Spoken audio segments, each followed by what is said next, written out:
Vamos pensar um pouco como se transforma uma multidão praticamente de refugiados num exército disciplinado e tudo isso no meio do deserto. Pois é exatamente essa virada de chave que a gente vai explorar hoje. De um acampamento parado no Sinai a uma nação inteira em movimento. Vamos ver como a organização divina e a obediência humana criaram um dos deslocamentos de pessoas mais impressionantes da história. E aí fica a pergunta, né? Como se faz uma coisa dessas? Não é só sair andando. É sobre transformar um grupo de ex-escravos que estava acostumado ao caos em uma comunidade organizada, com um propósito e uma direção muito, mas muito claros. E a resposta para isso está num plano de 3 etapas. A jornada não começou com os pés, mas sim com o coração. Antes de sequer pensar em dar o primeiro passo no deserto, era preciso construir uma base espiritual sólida. Então, a primeira etapa foi toda sobre pureza e propósito. Olha só que interessante. A menorá não era só um objeto de decoração. De jeito nenhum. Ela era um símbolo muito poderoso. Feita de uma única peça de ouro martelado, as suas luzes não iluminavam para todo lado, não. Elas tinham um foco, para frente. Isso simbolizava que a luz de Deus guia de forma ativa, iluminando o próximo passo na escuridão do deserto. Agora, essa parte é fascinante. O termo em hebraico é tenufá. Geralmente, uma oferta era algo que se sacrificava no altar, certo? Mas aqui, a oferta eram pessoas. Os levitas foram apresentados como uma oferta movida, ou seja, dedicando não a sua morte, mas a sua vida inteirinha ao serviço de Deus.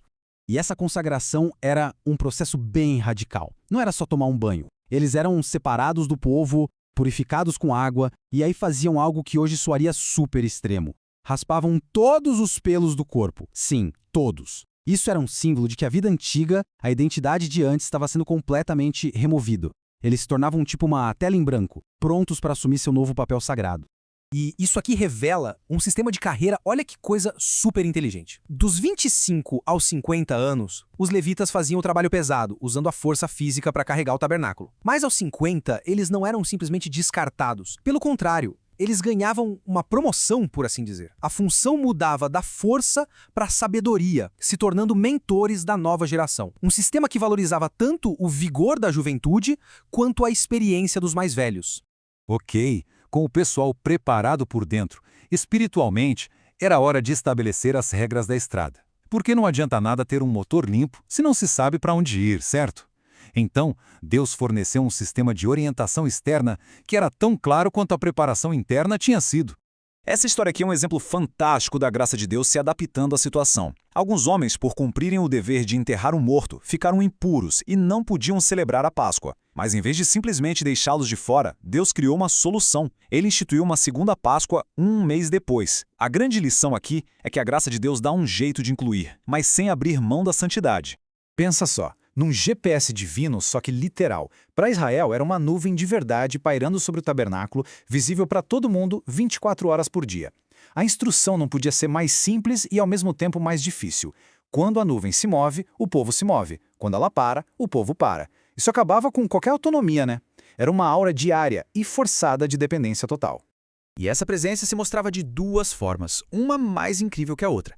Durante o dia, era uma nuvem que não só apontava o caminho, mas também oferecia uma sombra protetora contra o sol escaldante do deserto. À noite, essa mesma presença virava uma coluna de fogo, iluminando o acampamento, aquecendo e, claro, espantando os perigos da noite.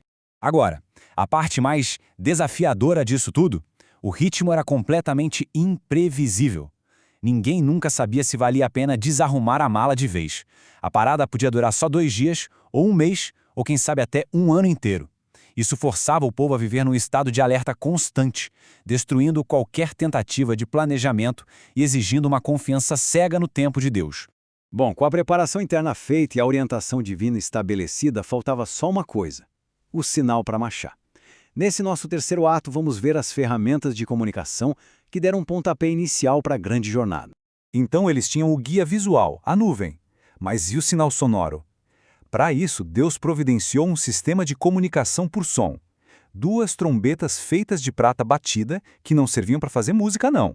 A função delas era ser a voz de Deus de forma bem clara e audível para toda a nação.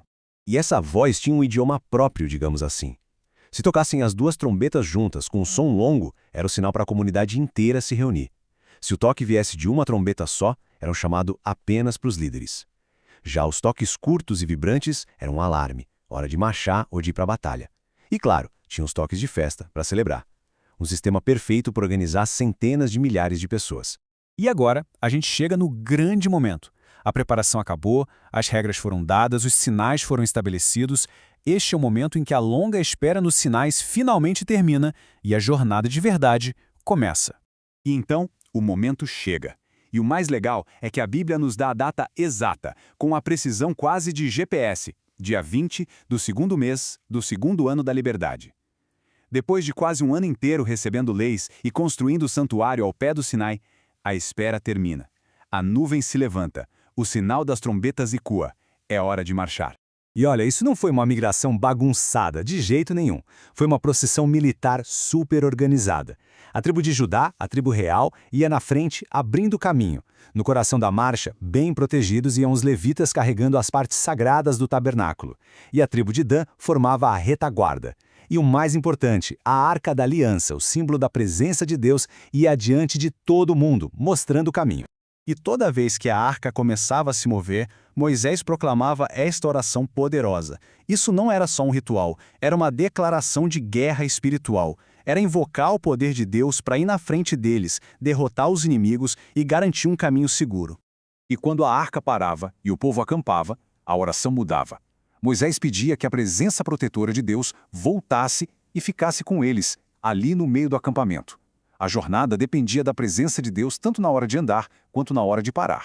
E isso tudo nos deixa com uma pergunta para pensar, né? A história de Israel é sobre preparação, obediência a sinais claros e a coragem de sair da zona de conforto. A pergunta que fica é: se a nuvem que guia a nossa vida se movesse hoje, indicando uma nova direção, a gente estaria purificado, atento e pronto para seguir?